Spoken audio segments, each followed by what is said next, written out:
enere m anya na social media wee na-afụ about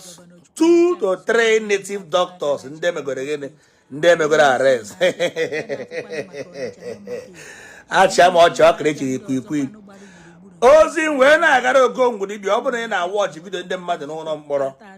biko hear me and hear me clearly ka ọ ghara ịbụ na ọ na-eme ekikọl ka ị ga-esi apụta ma ọ bụ na-agbagharị ka ị ga-esi apụta ka ama ka a ga-esi ayọ ị na oyo tuo obi ndị ji gịnị ka ị wee pụta nwa wee chọpụta nọ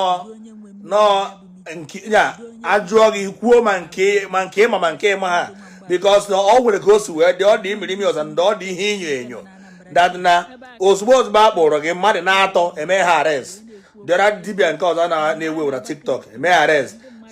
nke gwa nke mmụọ mmiri gịnị emekwa arrest na the other one native doctor na-amaghị ama about 3 native doctor in a twinkle of an eye under 1 week to 2 weeks eji ekpụrụ Okongwu gara ịbụ na iwe salazie n'ọnụ wee kwubezie ma nke ịma ha ịma na onye eji na like imepe ọnụ gbaragbaragbaragbaragbara ka o wee mee gịnị ka wee relizie gị wee nwa wee chọpụta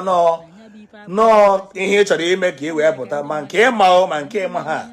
ịma na ị ka ya akụchakwa ebe ahụ more 3 years ife eti igbo kwuru ọnụ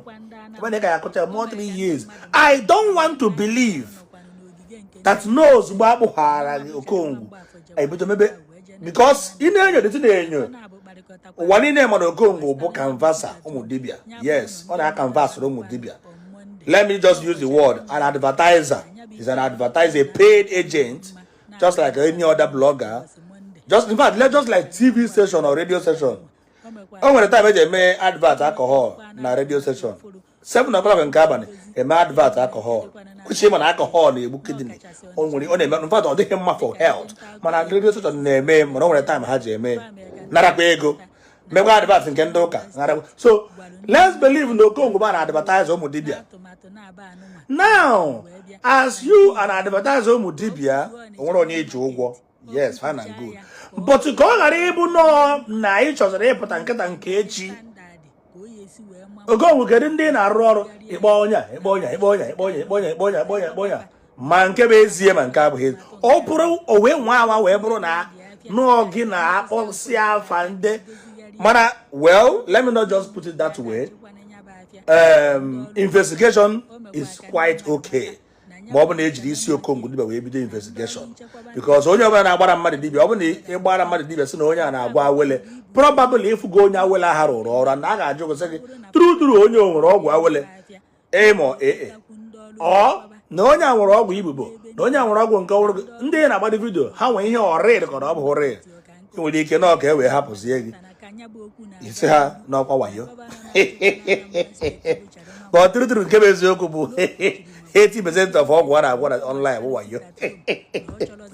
Ihe enyemara wayo bụ ebe akwụ narata ugo na-enweghị ike igbu maka na-enye as example na akwụ narata ugo jere je kpọọ afa m n'ogwugwu arụsị Ọkịja kpọọ afa m mee everything niile nwee sị ọmụ ga-ịkwara afa nwee pịa 2x2 na mmụọ n'ime coven nye ọsọ chụfu nye liftanship o wee gbagide wee laa Asaba pọsi mmerụta akwụ narata ugo I will just go to Asaba ebe ahụ ebe ahụ ọ na-anọ njebe ahụ ozugbo nsị ya oke m anọ m ebe a pack your bag and gịnị come back to Anambra State ka ịza azịza ozu niile na-ebukọtara na chịrị anyị n'Ọkịja. But that is not my topic. Ihe na-ekwu bụ Okongwu Dibia ọchansị mala onwe agụrụ n'egwu onye nwere si nne ya Hausa bụkọtara na Igbo kwarịrị ha ma serizi agbara ute. Okongwu, I don't want to believe na since eji nwude gị ka eji na-aharasị ndị dibia ka na-ahara anụ dị n'ọnya na-ahara ndị dibia ka na-eme gịnị ka na-ahara anụ dị n'ọnya ka na-ahara anụ ndị dị na-aharasị taa bụ ndị gbagoro n'ihu akwụkwọ ka ọ ghara ebe na because na ị chọrọ your freedom nketa nke echi ọkwa ihe a ga-akpa megidere achọrọ m freedom last we plead you're guilty. Anaghị arush freedom arush. Once you enter, you follow due process. Imere ka ọ na-emeghe emegheme amajaga emegheme bụ na emegheme ị na ọka ya arụ asị leave this person make it dey go mana eme ha na emere ka ị na-eme ebiko biko nwere nke mma akọ mmiri ewu iro na ọmụ mere nke mụ ọgbara vidio wee mee nka ebiko biko mmụọ mmiri afụrụ anya ọmụ na-akpọ ya ejere mmiri wee kpọrọ Diba wee na-awụ ha na mmiri wee na-asa ha na mmiri wee na-awụnye ego elu ebiko nwere ihe mma mma ekwu na ebiko kwụ na sị ha na nke ara hapụ sị ngwa kwuo oke mmụọ mmiri afụrụ anya gbaa gbachara vidio wee mechaa ebe ihe na mee gara emechaza chọpụtazie na ihe a bụ arinji kwọtọfụ nke ọzọ gwara kpụrụ aka ya enwe ha ọgwụ ị na-abụ na-akọ nwatọta akịrịka kpọndụ anyị tụsịga iwu eme datị wee na-eme nna dị ka na obi fri tumoro ọ ga-efri tumoro